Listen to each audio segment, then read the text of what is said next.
गर्मी में 5 अनाथ बहनों का घास घर। निशा अपनी 4 छोटी बहन के साथ कचरेदान में सो रही थी, जहां मक्खियां भिनभिना रही थी और धूप की किरण उन 5 पर सीधे आ रही थी। तभी कूड़े से भरी गाड़ी भी आ जाती है। अरे ओ लड़कियों, चलो उठो उठो उठो उठो उठो उठो। अरे ये तो उठती ही नहीं है। पता नहीं इतनी गर्मी में इस गंदगी भरे कूड़े कचरे में कैसे सो गए ये लोग। खैर मुझे क्या, मुझे अपना कचरा फेंक कर जाना है। गाड़ी वाला सारा कचरा खाली करके चला जाता है, जिसमें की गंदी बात से वह गरीब 5 बहनें उठ जाती हैं। दीदी कितनी गंदी बात आ रही है। कूड़े में मेरी तो फ्रॉक भी गंदू गंदू हो गई है। ये मुझको माँ ने दिलाई थी। फिर 5 साल की पूजा अपनी फ्रॉक को देख देख कर बहुत रोती है। उसके संग में 4 बहनें सोनी, करिश्मा, रवीना, निशा भी उदास हो जाती है, क्योंकि वह सबसे छोटी थी। रो मत पूजा, तुम्हारी दीदी है ना, मैं तुम्हें नई फ्रॉक दिला दूंगी। झूठ झूठ झूठ, तुम सिर्फ और सिर्फ झूठ बोलती हो दीदी। तुम हमारे लिए घर भी नहीं बना पा रही हो। देखो हमें कचरे में सोना पड़ता है, वो भी इतनी गर्मी में। नीनी भी नहीं आती है। पूजा अपनी नासमझी में अपनी बड़ी बहन को बहुत कोसती है। पूजा ऐसा नहीं कहते, ये हमारी बड़ी दीदी हैं, हम काम के लिए जा रहे हैं, अपना ख्याल रखना। इधर तीनों छोटी बच्चियां कूड़ेदान में कचरा बीनती हैं और रवीना, निशा कड़ी धूप में काम ढूंढने आती हैं। दोनों के पैरों में चप्पल तक नहीं थी, ऐसे में धरती भी तवे के जितनी तप रही थी। माँ, दीदी पैर जल रहे हैं। समझ सकती हूँ बहन, लेकिन पैसे भी तो नहीं हैं। दोनों एक जूस पानी की दुकान पर आती हैं। जयराम जी की भैया जी। अरे लड़कियों, खबरदार जो मेरे सामने हाथ फैलाना। हमारे सामने हाथ फैला भी मत देना। चलो भागो, 1 रुपया भी भीख नहीं दूंगा। नहीं नहीं भैया जी, आप गलत समझ रहे हैं। हम तो यहाँ काम मांगने आए हैं। हम दोनों पर हमारी 3 छोटी अनाथ बहनों की जिम्मेदारी है।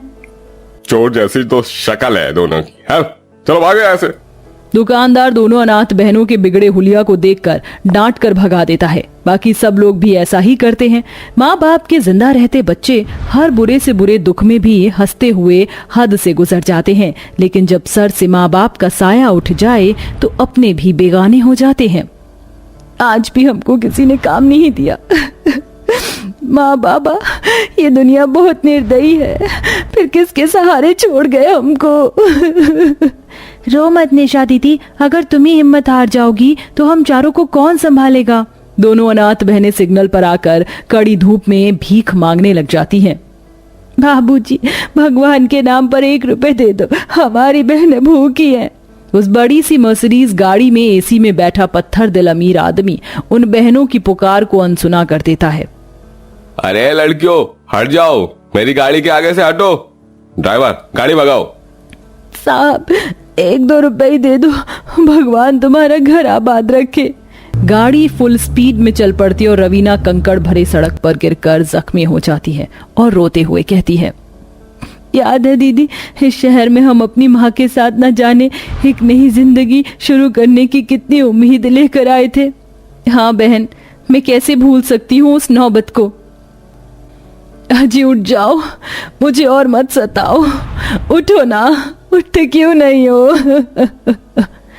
लगता है इसे पति के जाने का गम लग गया है। बड़ा जुल्म किया है ऊपर वाले ने। पता नहीं अकेले 5-5 बेटियों को कैसे पालेगी। सविता के सामने उसके पति धर्मेंद्र की लाश पड़ी थी। वह बस सुध-बुध होकर रोती जा रही थी। उसके संग में उसकी 5 बच्चियां भी बाबा बाबा कहकर रो बिलख रही थीं। तभी सविता अपनी कलाई की चूड़ियां पटक कर तोड़ लेती है और अंतिम संस्कार कर देती है। अब मेरी बच्चियों की जिम्मेदारी मुझ पर है। ना तो मैं पढ़ी लिखी हूँ, ना मुझ में कोई हुनर है। मैं कैसे पालूंगी? भगवान कोई तो रास्ता दिखा। तभी सविता का ध्यान अपने आंगन में उगे हरी घास पर जाता है। मुझे हाथ पंखा, चटाई, झाड़ू बनाना तो आता ही है, क्यों ना इस घास से मैं ये सब बनाकर बेचूं। सविता के संग में उसकी 5 बेटी भी झाड़ू पंखे बनाती हैं, लेकिन सबके घर में कूलर पंखा लग जाने से कोई भी घास के सामान पर एक नजर भी नहीं मारता। वो सब चुलचुलाती गर्मी में बाजार में बैठी बैठी रहती हैं।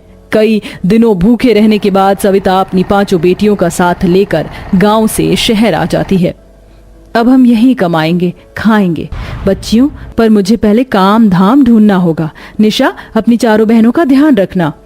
सविता धूप गर्मी में कई दिन के भूखे हालात में काम ढूंढने जाती है, जहां आती जाती गाड़ियों के बीच में वह चक्कर खाकर गिर जाती है और उसको एक गाड़ी मारकर चली जाती है।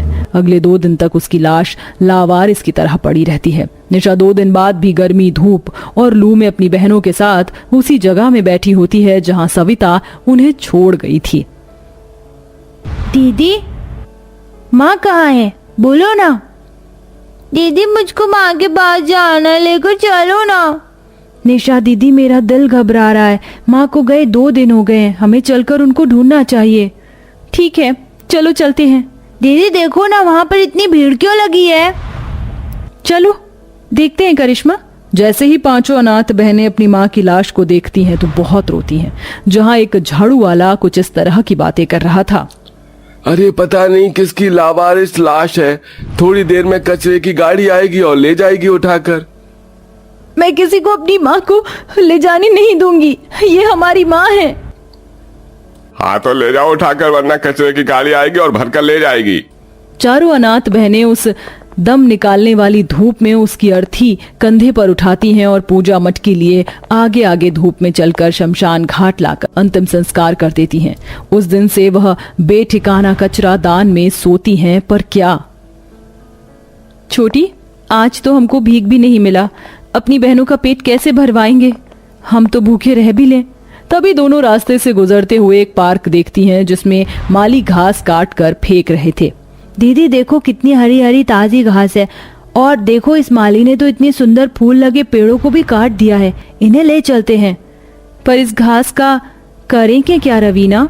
दीदी, गांव में फूस का घर बनता है और कितना लंबा चलता है, तो क्यों ना हम इस घास से अपना घर तैयार कर ले, ये भी तो टिकेगा। तुम ठीक कहती हो। दोनों बहनें घास बटोर कर सर पर उठा लेती हैं, जिसमें एक जादुई कीड़ा भी लिपटा हुआ था और घास में वो चला आता है। दीदी, आप इतनी घास क्यों लाई हैं?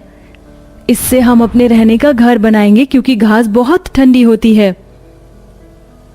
सुनो, मेरी मदद करो। दीदी दीदी, इस घास में से तो आवाज आ रही है। ये तो एक कीड़ा है। निशा उसे हाथ पर उठाती है। तुम बोल सकते हो? हाँ, क्योंकि मैं जादुई भंवरा हूँ। मैं तो फूलों का रस पीने के लिए उसे पार्क में पहुँच गया था, तभी उन माली ने पेड़ काट दिया और मैं जख्मी हो गया।